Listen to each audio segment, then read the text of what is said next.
Thanks for being with us. Thank you.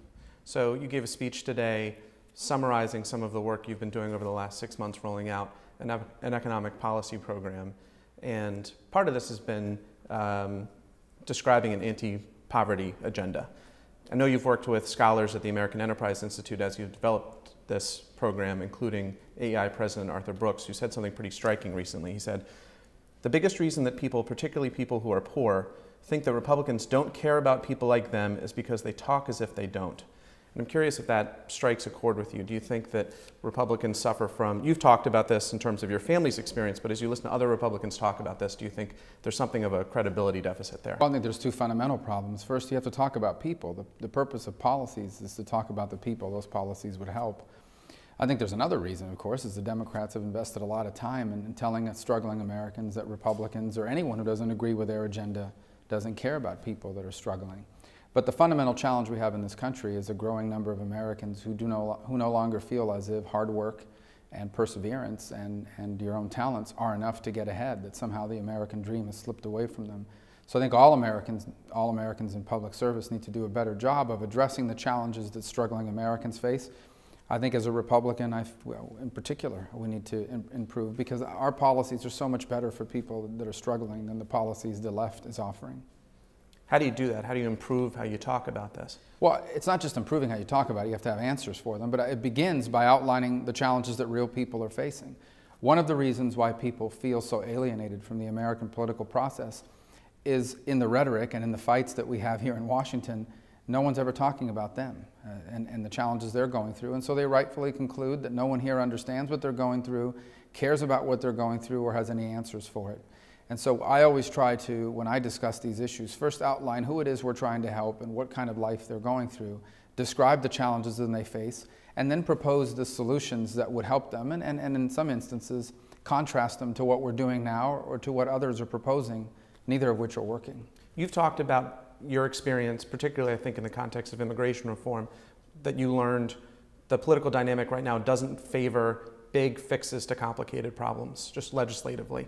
One of the things you've talked about as part of your anti-poverty plank is a complete overhaul of the way the federal government treats poverty programs. You want to establish this flex fund and give authority back to the states to experiment. How do you do that, considering what you've said about what the environment in Washington right now will allow? What I've said is the environment is not conducive to comprehensive reforms of difficult issues like tax reform. You're overhauling the entire tax code, which applies to every aspect of American life, or immigration reform that comes with very deep political complications because of the lack of trust people have that the federal government will enforce the law. Our anti-poverty programs, our safety net programs, are already in place, and what we're arguing is not to overhaul them in the sense that we want to get rid of them. What we're talking about is how you would fix them. Now, whether you do that through a series of bills or one major piece of legislation is obviously a hurdle we'll have to overcome. But what's very clear is that the safety net programs we have now are incomplete, because while they may alleviate some of the pain of poverty, they don't cure poverty, and we want to cure it. We don't just want to deal with the pain of it, which is important, but we also want to cure it so people who now are living trapped in poverty can emerge from it and never have to depend on government again. You've also talked about the unwillingness of the Obama administration to work with Republicans, and I'm curious where recently you've tried. I mean, there are some things that you have proposed where you're working with Democrats. You're working with Chris Coons on this measure to streamline the commercialization of government R&D. You've got a bill with Ron Wyden to add transparency to higher education so kids who are going to these schools know what they can expect to earn with certain degrees. Those are both goals that the Obama administration has embraced. Have you tried working with them on either of those? Not only have we tried to work with them, we've never been reached about how we can work together on it. I'll give you a perfect example. A few weeks ago, I have a well-professed interest in student loan debt because I had some myself, a significant amount that I had even when I swore into the Senate. I had significant student loan debt, and I've talked about that for years. I've actually have a number of proposals to address it, from income-based repayment legislation all the way to creating alternatives to student loan debt and everything in between, like fixing the accreditation model so we can have alternatives to higher education so college would cost less. Not once have we seen any good faith effort to work together on that. On the contrary, what you saw was a political effort a week ago to bring to the Senate floor a bill by Senator Warren that would lower the monthly payments on student loans by a nominal amount, but would do nothing to make college more affordable or to provide more alternatives to student loans for students. And that's just one example. The same is true with the earned income tax credit issue that I've discussed. Again, the President brought it up in the State of the Union, actually cited me by name as someone who had proposed changes to the way that program works. But there's been no follow-up in regards to working together. Instead, we see the rhetoric about how those who don't agree with their approach just don't care. I'm just curious, practically, how does this work? I mean, do you call the Leg Affairs office and not get your calls? Well, for the first couple of years we were here, we didn't even know who our Leg Affairs person was. For the first couple of years that I was in the Senate, we didn't even know who it was in the White House. I mean, we knew the name, but we hadn't even interacted with them. It's improved somewhat over the last few years, but I would just venture to guess that if you're a chief executive of the country, legitimately interested in solving the problems, and you see someone from the other side of the aisle who expresses an interest in a topic you're talking about and has ideas that are legitimate and credible, it would range from the President actually calling me or someone like it, although he doesn't have to, all the way to getting regular visits from their staff about how we can work together and try to come up with solutions. Instead, what we get here are messaging efforts by the Senate Democrats to bring issues to a vote on the floor, so come election time they can say Republicans are in favor of more loans or Republicans are against students finding more affordable options. It's been suggested that one of the themes of what reform conservatives are pursuing right now is an effort to get the party to come to terms with the fact that government is going to continue to have some role in American life and in the economy. And I think you've made this explicit in some of your speeches, and I'm just curious what... Yeah, I don't know what the debate would be about. I mean, I don't know anyone other than anarchists who believe that government shouldn't have any role. What I believe is in a limited government. I think government is an important institution in our country. That's why I wanted to serve in it. I don't think it's the most important institution, nor do I think that every American problem has an exclusive government answer for it.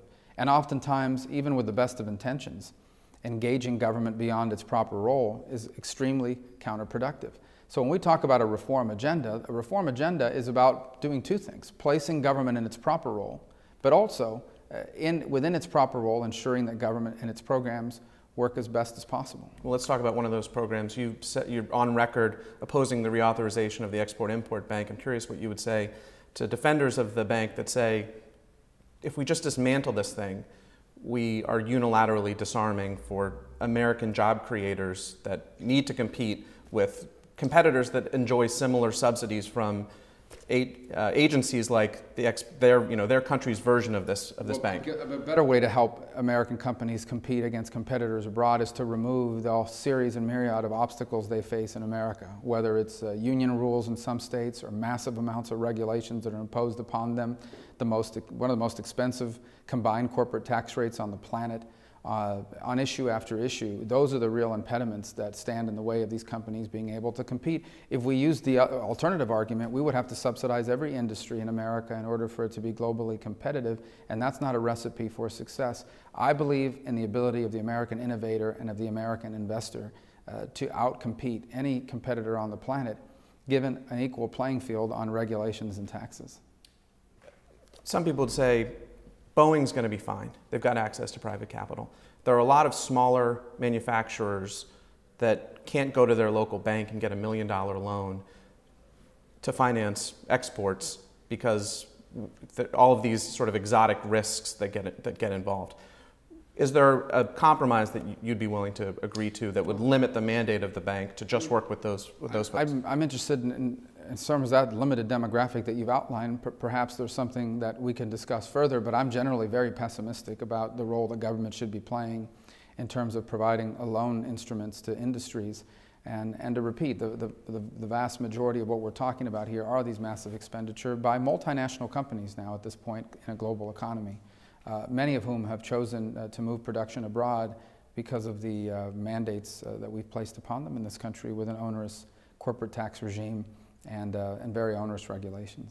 You're working with Senator Mike Lee from Utah right now on a tax reform proposal.